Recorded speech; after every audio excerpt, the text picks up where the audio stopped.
जब वो कोई नाम भी लेना नहीं चाहते थे, आपके विधायक, आपके एमपी, आपके मुख्यमंत्री, पूर्व मुख्यमंत्री और बड़े बड़े नेता जब घर में बैठ के तमाशा देख रहे थे और सरकार मजाक उड़ा रही थी, और हमारे प्रदेश के मुख्यमंत्री ये कहते थे कि मुसलमानों ने तो भाई खुद तो वो घर में घुस गए, अपनी माओ बहनों को सड़कों पर बिठा दिया है।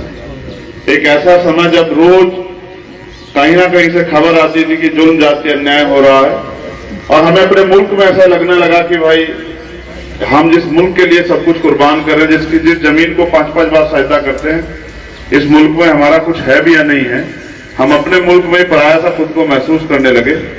तब मुझे लगा कि अगर आज मैं नहीं खड़ा हुआ तो मेरा जमीर मुझसे सवाल पूछेगा कि जब अन्याय हो रहा था तुम कहां थे। तो मैं अपने साथियों के साथ जमा मस्जिद चला गया, जहां से मौलाना अब्दुल कलाम आजाद साहब ने पैगाम दिया जब देश का बंटवारा हुआ कि मुसलमानों मत जाओ, ये धरती तुम्हारी है, मुल्क तुम्हारा है, ये सेकुलर मुल्क है, यहाँ सभी जाति धर्म के लोग प्यार से रहेंगे, आप मत जाओ। और आप उनके कहे से रुक गए, और आपको रोकने में एक बड़ी भागीदारी थी भारतीय संविधान की, जिस संविधान ने आपको अधिकार दिया।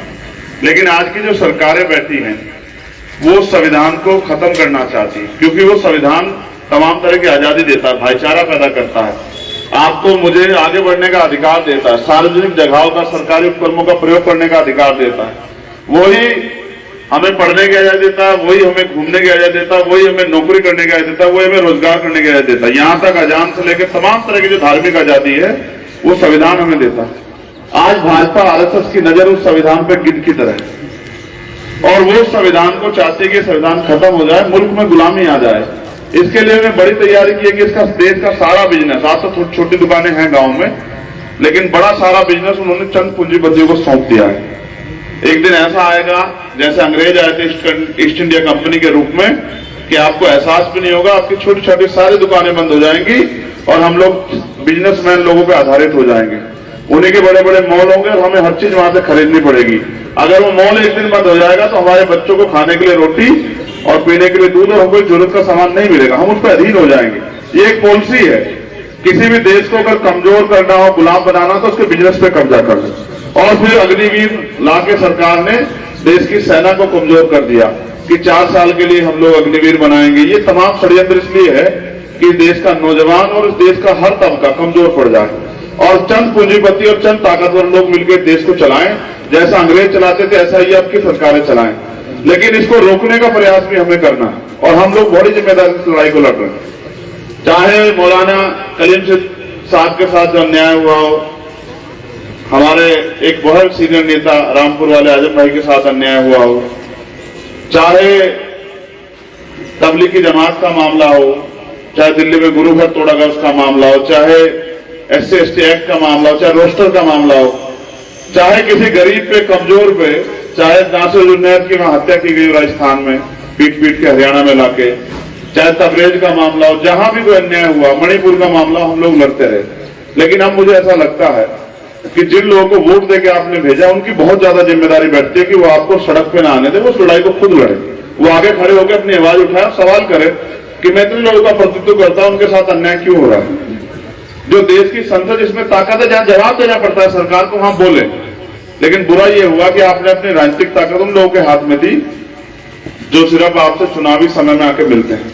आप अपने मन से पूछो, मुझे छोड़ो, मैं तो इस लड़ाई को लड़ रहा हूं, मैंने तो इस लड़ाई में अपना जीवन वक्त किया है कि मुझे लड़ाई लड़नी। आप पूछो जिनको वोट दिया, कोई आया आपके दुख दर्द पूछने के लिए? आपके साथ कभी आगे खड़ा हुआ हो कि नहीं मैं आपके साथ हूं? चुनाव के बाद कभी शकल दिखाई हो आप लोगों को? आपके बच्चे जो लोग फोन चलाते हैं वो जानते हैं, कितने लोग जानते हैं? मुझे हाथ उठा के बताओ जो लोग मुझे जानते हैं। कोई ऐसा दिन है जिस दिन आप मुझे खाली बैठते देखते हैं? ना मैं कोई कारोबार करता हूं, ना मेरे पास कोई दुकान है, ना मैं कोई नौकरी करता हूं। मैं एक ही काम करता हूं 24 घंटे 7 दिन, लोगों को जगाने का, क्योंकि मैं समझता हूं अगर इस बार ये मुल्क गुलाम हो गया तो फिर कुछ बचेगा नहीं। पिछली बार भी बड़ी कुर्बानियों के बाद इस मुल्क को बचाया गया था, इस बार फिर हमारे ऊपर जिम्मेदारी है, और जिम्मेदारी को अदा करने के लिए, क्योंकि तब लोकतंत्र इतना ताकतवर नहीं था कि वोट की ताकत आपके हाथ में। आप वोट देके तय करते हैं कि आपका, जिसको आप जिम्मेदारी दे रहे हैं, आपका नेता कैसा होगा। अब आप अगर गलत नेता चुनोगे तो उसका परिणाम ये होगा कि ना तो आपकी आवाज उठेगी, ना आपके क्षेत्र में काम होगा। और अगर आपने काम करने वाले व्यक्ति को मौका दे दिया तो ना कोई आपके साथ अन्याय कर पाएगा, वो किसी भी स्तर पे हो, चाहे पुलिस के स्तर पे हो, प्रशासन के स्तर पे हो, चाहे वो विकास के स्तर पे हो, चाहे वो नए अवसर पैदा करने के स्तर पे हो, कोई भी ऐसा काम हो जो यहां से लेकर दिल्ली तक आपकी आवाज बैठती है, उसके लिए किसी के आगे आपको हाथ नहीं फैलाना पड़ेगा। तो आपको फैसला करना है कि आप क्या चाहते हैं। अब कहां है कि ना सरकारी नौकरी आती है, आरक्षण जो थोड़ा बहुत मिला था वो खत्म हो गया है लगभग।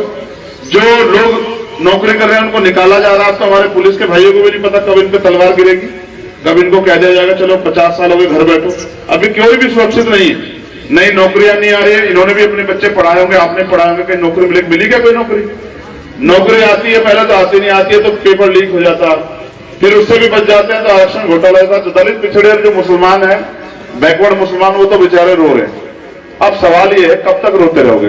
क्या रोना कोई समाधान है? रोने से काम नहीं चलेगा, हर चीज की कीमत चुकानी पड़ती है। अगर ताकत चाहिए तो ताकत बनानी पड़ेगी। आप जानते हैं आपके क्षेत्र में धर्मेंद्र भाई और इनके साथी हर सुख दुख में खड़े रहते हैं।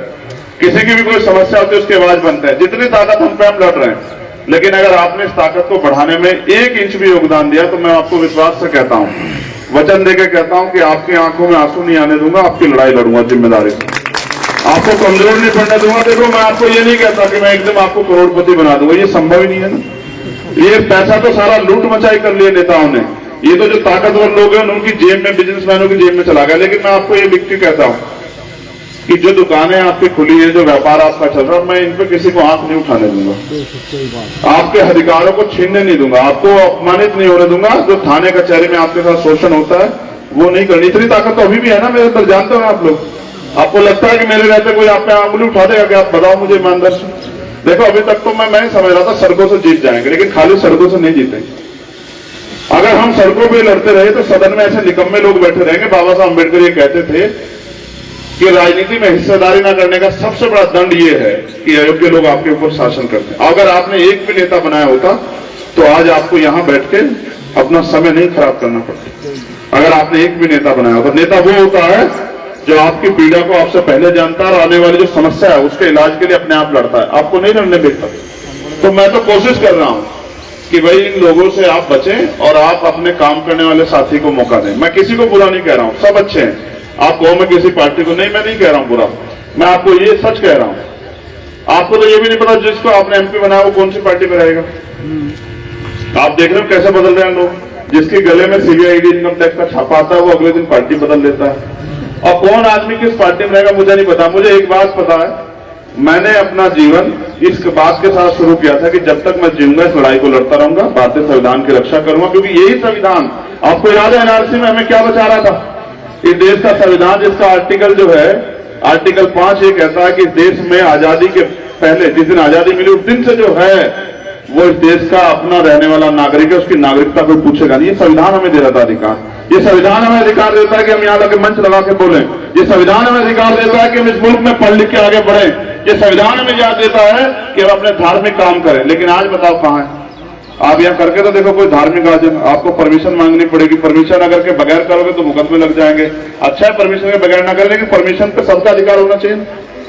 तो जो हालात आज बन गए हैं उनके जिम्मेदार हम हैं, क्योंकि हम चुप्पी थामे बैठे। चलो आप रख लो चुप्पी, लेकिन अब अपनी वोट का तो सही